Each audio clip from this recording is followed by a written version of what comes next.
Algunos nos preguntan en qué método nos basamos. Primero les diré los nos. No es en el método de Stanislavski, no es actancial, no es la visualización, no es el distanciamiento brechtiano, no es la expresión del yo de Grotowski. Bueno, y a su vez, unimos los métodos anteriores en este sistema. Con mucho respeto, por supuesto, pero vamos adecuando nuestro quehacer al público, especialmente al público infantil, que nos va indicando en su interactuar cuál es la ruta adecuada. El arte de contar cuentos ha ido evolucionando siglo a siglo, centuria a centuria. Pensemos simplemente que podríamos llegar a nombrar 10, quizás 15 formas de contar cuentos. No es lo mismo la narración de la antigua Grecia con los aedos o los rapsodas o pregoneros ambulantes que cantaban poemas homéricos, los bardos celtas, los juglares, los griots, los cuicamatini azteca, que eran una especie de bibliotecas humanas, el jacahuati, el contador de historias árabe, en fin, el hablador de la selva peruana o los mentirosos que existen en muchas partes de México. La enumeración y el método no termina aquí. No terminan aquí porque el cuentacuentos en acción, como lo ve Ben Holbeck, no es un cadáver en la mesa de disección. El cuentacuentos es una entidad viva, interactuando con el público en un lugar y en un tiempo determinado, adueñado de un lenguaje que le hace único e individual. De allí que el análisis de los propios cuentos realizados por Propp, Campbell, el psicoanálisis, el marxismo o incluso el propuesto por Marx Soriano en sus análisis sobre la historia de los cuentos desde Perrault a nuestros días, bueno, son análisis maravillosos, pero nos muestran especímenes disecados, letras cadavéricas. Esto fue lo que, en síntesis, me llevó a buscar un método que nos permitiera devolverle la vida a un texto que, por regla general, ya ha sido escrito. Una de las primeras cosas que debemos nosotros hacer al comenzar a leer un cuento que vamos a tratar, que nos encantó y que vamos a tratar de montar, es analizar cuál es el conflicto central de ese cuento, cuál es el tema, de qué demonios trata y el conflicto, cuál es el problema que se plantea. Supongamos, tú dices, bueno, ¿cuál es el conflicto en Caperucita Roja? ¿No? Y entonces quizás si no tienes experiencia, puedes llegar a decir, no, pues es que el conflicto es cuando se la come el lobo. No. Esa es una situación de mucha emoción. El conflicto central es que ella desobedece las instrucciones dadas por el dador, en este caso por la mamá. Ajá. Cuando la mamá le dice a Caperucita, debes ir por un camino y ella le desobedece, ahí es donde se presenta el conflicto. En el análisis de Eric Fromm, que está dentro de un libro de él llamado El lenguaje olvidado, considera que se trata de un cuento del paso ritual de la infancia a la pubertad y donde la caperuza simboliza la menarca. Pero uno se preguntaría, ¿también es el conflicto allí de la desobediencia? La respuesta sería sí. Si seguimos a Propp y pensamos que se trata de un rito funerario, Caperuza lleva alimentos a los muertos y se adentra en las tierras lejanas, y es válido tomar el conflicto a la desobediencia porque ella en última instancia pues no ha seguido las reglas. Cuando sometemos al mismo cuento a distintos análisis, vamos a encontrar que todos van a coincidir en que el conflicto es el mismo. Con lo cual, el método de los 9 enunciados va a comenzar justamente por el conflicto, por tratar de comprender cuál es el punto central del cuento. Y a este lo vamos a encontrar en el punto 4, en el inicio del desarrollo. Una vez que hayamos encontrado cuál es el conflicto, empezamos a entender el cuento de otra manera. A partir de allí vamos a ir al punto 8. ¿Cuál es el clímax? El clímax es donde el conflicto llega a su máximo apogeo y es el objetivo en la trama. Generalmente el clímax está siempre muy cercano en orden de sucesos, en el orden de sucesos a la resolución, al final. El clímax es donde se unen las voces y acciones del relato, ¿no? Que se suelen conocer como el sintagma, es decir, todas aquellas cosas que suceden con el significado, es decir, con el paradigma del cuento. El clímax, entonces, es el momento más emotivo del cuento. Una vez que has esclarecido estos dos elementos, que son conflicto y clímax, podrás adentrarte en el orden de sucesos. ¿Cuál es el orden de los sucesos? Pues el resto del cuento del 1 al 9. Lo podemos llamar el hilo conductor. Y para poder encontrar a este hilo conductor es que empleamos el método de los 9 enunciados. En su libro La Poética, dice Aristóteles, es entero lo que tiene principio, medio y fin. De tal forma que para nuestro cuento sea bien contado, deberá ser entero.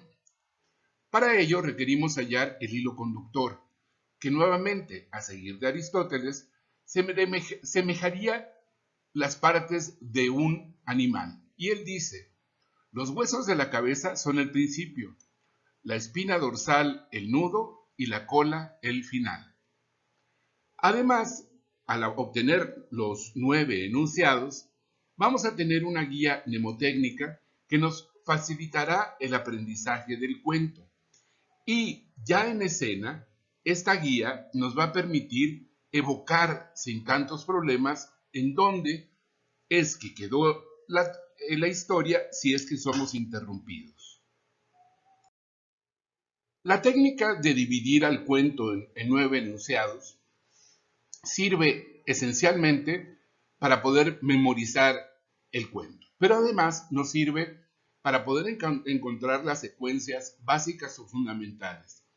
Recordemos que decía Prop que estas secuencias son inamovibles. Lo que podemos cambiar son los motivos. Nos permite llegar a la anécdota, al hilo conductor, aquello que es el relato sin interrupción de lo que ocurre en el cuento. Además de ello, bueno, nos lleva al nervio central del cuento, a su conflicto, el conflicto dramático, y al problema que el cuento resuelve, al clímax. La forma en que vamos a ordenar las secuencias se llama trama. Y también es la forma en que se va a resolver el conflicto. Cómo se entrelazan los hilos, ¿no? En una sola historia. Porque en el cuento, aunque suele haber a veces un único conflicto y una única trama, ocasionalmente hay subtramas o conflictos secundarios del protagonista. A ellos, por regla, los vamos a eliminar cuando estamos contando cuentos para gente menuda, para menos de 16 años. Vamos a meter a lo mejor alguna subtrama en los cuentos para los lectores medianos y podemos meter algún conflicto interno del protagonista de los personajes cuando ya contamos para adultos o para niños que están en secundaria. Pero, digamos, como método para poder iniciar a entender cómo hacemos los enunciados es, vamos a leer y releer el cuento que elegimos, el que elegimos representar. Tenemos una idea general de lo que se trata, cuál es el planteamiento, el nudo y la conclusión, y vamos a podérselo contar al otro en orden argumental, es decir, de qué se trata el cuento. Y en este momento la historia y el argumento son por el momento sinónimos. Sin embargo, veremos que no es todo el tiempo así una vez que hayamos comprendido la estructura del cuento. Vamos a dividir al cuento en tres grandes partes. Por una cuestión didáctica, les vamos a pedir a ustedes que cuenten los renglones y lo que nos va a permitir poder dividirlo en tres. No importa si se trata de un cuento, una leyenda, un fragmento de novela, debe tener un final y poderse contar en menos de 15 minutos.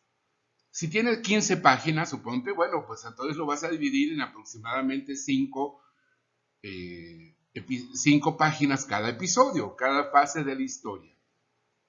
Una vez que lo tienes dividido, que contaste los renglones, que lo dividiste en tres, para ello puedes usar fotocopias, si no quieres estar subrayando tus guiones, tus libros, vas a volver a fragmentar una vez más a cada uno de estos episodios, ¿sí? El inicio, el desarrollo y el final, en otros tres pasajes.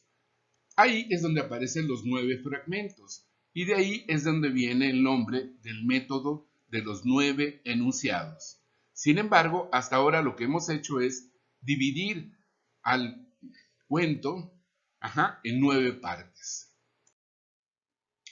Los pasos para hallar el hilo conductor son los siguientes. Primero, cuenta los renglones que componen al cuento. Bueno, si el cuento tiene 15 páginas, es evidente que a lo mejor lo divides 5 páginas cada uno, pero para que podamos comprenderlo de manera didáctica, vamos a ir contando renglón por renglón. Numeras del 001, 002, 003 en adelante, porque, bueno, si lo haces sobre todo en computadora, esto te lo va a facilitar. Hay que tomar en cuenta que acápites, acotaciones, título y algunos agregados hechos por el autor o por el editor, ojo, eso no entra, hay que quitarlo, no lo cuentes. Solamente el corpus, el cuerpo del cuento. No va a darte nunca un número exacto, porque finalmente es literatura, no es matemáticas, pero vamos a tratar de tener un aproximado del mismo número de renglones para el inicio, para el desarrollo y para el final. Cuando te encuentras con que hay un punto y seguido, y no es un punto y aparte, lo mejor es continuarse al siguiente renglón, a veces al renglón anterior, el que esté más cercano. Puede ocurrir que si tú, por darte un ejemplo, si tu texto tiene 52 renglones y lo divides entre 3, bueno, no solamente es que te va a dar fragmentos de 17 o de 18 renglones, podrá darse el caso que alguno sea un fragmento de 16 y el otro de 19. Insisto, no es matemáticas, es literatura, y cuando a cada uno de estos fragmentos, que se llaman secuencias o enunciados, les demos un nombre, una función que cumplen dentro del relato, vas a comprenderlo más cabalmente para entender qué es lo que estamos haciendo. Al principio tienes 3 partes, el principio, el nudo y el desenlace. Ahora vuélvela a dividir en 3 partes para que en total el cuento se encuentre dividido en 9 fragmentos. Y siguiendo el ejemplo anterior, cuando lo divides entre 3, pues a lo mejor tendrás fragmentos de 6, uno de 5, quizás uno de 4, uno de 7. El asunto es que quede aproximadamente el total dividido en 9 fragmentos aproximadamente iguales en cuanto a su extensión. A cada uno de estos fragmentos, de estas secuencias, les llamamos inicio del inicio, desarrollo del inicio, fin del inicio. Inicio del desarrollo del desarrollo, fin del desarrollo. Inicio del fin, desarrollo del fin y fin del fin. Como esto puede convertirse en una especie de trabalenguas, es mejor llamarlo con el nombre de enunciado o secuencia 1, enunciado o secuencia 2, etc. Ahora tienes 9 fragmentos. Vas a leer y a releer cada uno de estos fragmentos, pero con el propósito de encontrar un sujeto, un verbo y un predicado. ¿Cómo se trabaja esto? Insisto, lee y vuelve a leer los renglones correspondientes a cada punto.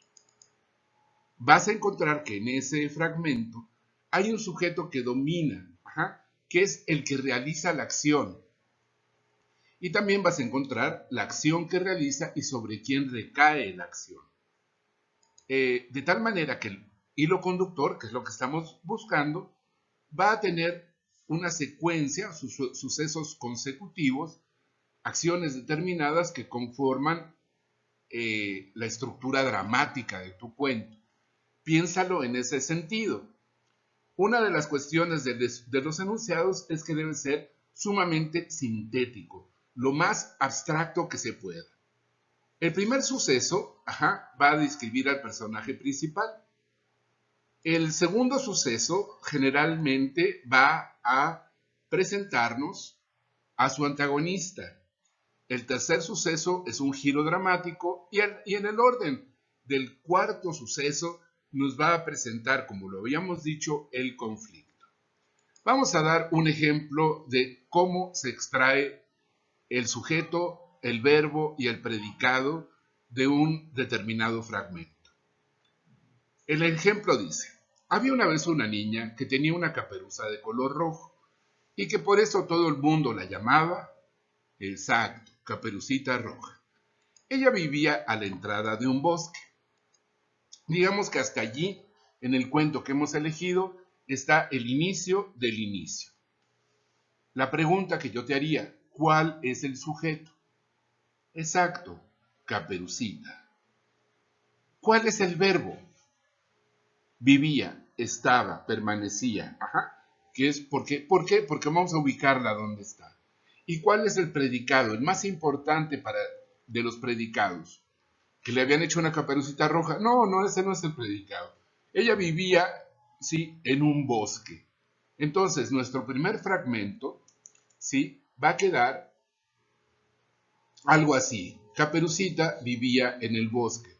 También es válido decir: una niña tenía una capa roja y habitaba en los lindes del bosque. ¿Pero por qué?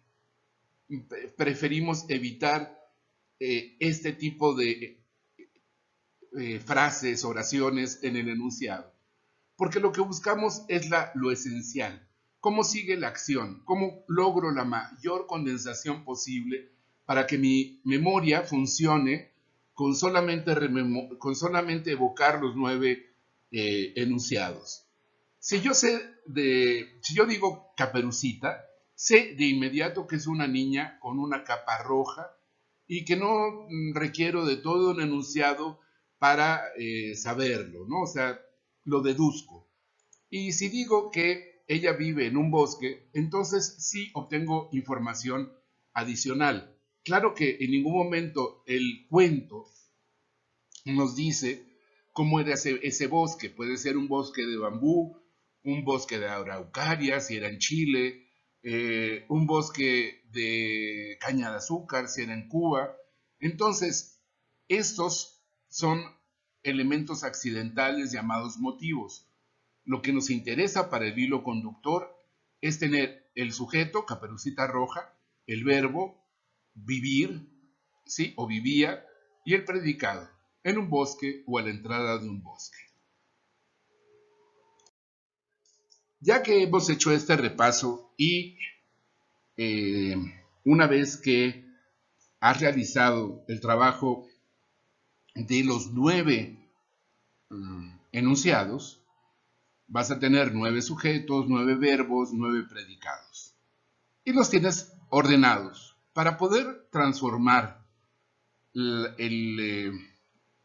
ficha mnemotécnica que hemos construido, para volverla ahora algo vivo, que podamos narrarlo. Nos vamos a hacer ciertas preguntas. Piensa tú que estás contando un chisme. En el chisme dices: oye, a Juanita la bolsearon. ¿A quién? A Juanita. Oye, sí, la vecina de arriba, sí, exacto. ¿Y cómo ocurrió? Pues es que ayer iba ella en el metro. ¿En dónde? Aquí sí, aquí en la estación Valderas. Ay, qué barbaridad. ¿Y cuándo ocurrió? Ayer en la tarde. No me digas, sí. Ay, es que, etcétera. Esta estructura es en la cual los seres humanos nos comunicamos. ¿Por qué? Porque nos van a dar una idea de el sujeto protagónico que o a quién nos va a permitir comprender el espacio, dónde, el tiempo donde se desarrolló la acción, cuándo, y el verbo principal, ¿sí? De cómo sucedió lo que queremos saber. Estas preguntas las podemos utilizar en la escuela, por ejemplo, para hacer una ruleta de comprensión de lectura. El alumno gira y donde cae la ruleta, pues él tiene que explicar eh, ese, esa, ese fragmento, ¿no? Poder extenderlo. Lo mismo vas a hacer tú, pero de manera silenciosa. Vas a ver, vas a poder contestar estas 54 preguntas cuando multiplicas las 6 preguntas básicas por los 9 enunciados. 6 por 9, 54.